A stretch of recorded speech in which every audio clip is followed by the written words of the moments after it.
Audience à sa résidence du Watergate Hotel, séance de travail au département d'État américain, réunion avec les partenaires techniques et financiers, cérémonie officielle. Le Premier ministre Amadou Gon Coulibaly est à tous les rendez-vous importants des assemblées annuelles du groupe de la Banque mondiale et du FMI. Ici, à la tribune du sommet sur le capital humain, il porte à la face du monde l'engagement de la Côte d'Ivoire dans le développement humain.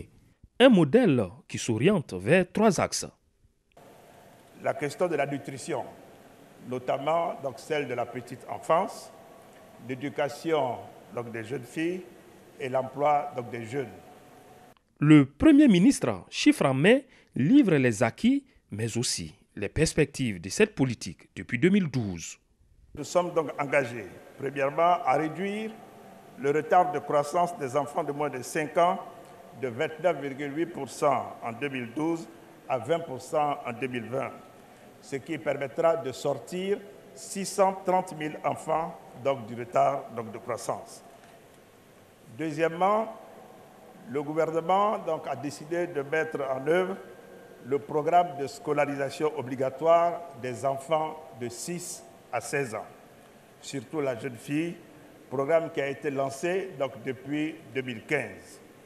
Dans ce cadre, la Côte d'Ivoire a mis en place un vaste programme de renforcement de son système éducatif, notamment à travers la construction de collèges de proximité en milieu rural, mais également de construction de classes primaires.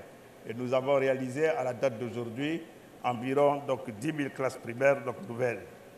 Ce programme a permis d'accroître le taux de réussite scolaire, particulièrement des jeunes filles. Et en outre, notre politique de décentralisation des universités devra permettre à terme de munir les grandes régions du pays de centres universitaires. Et nous avons déjà réalisé 5 universités sur la période 2012-2016.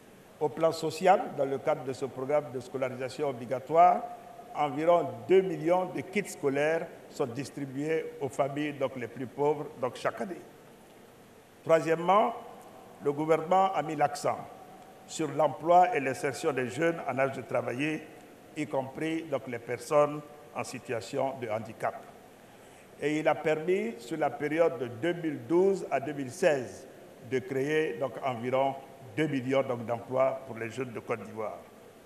Ces résultats, un véritable argument pour le renforcement de la coopération.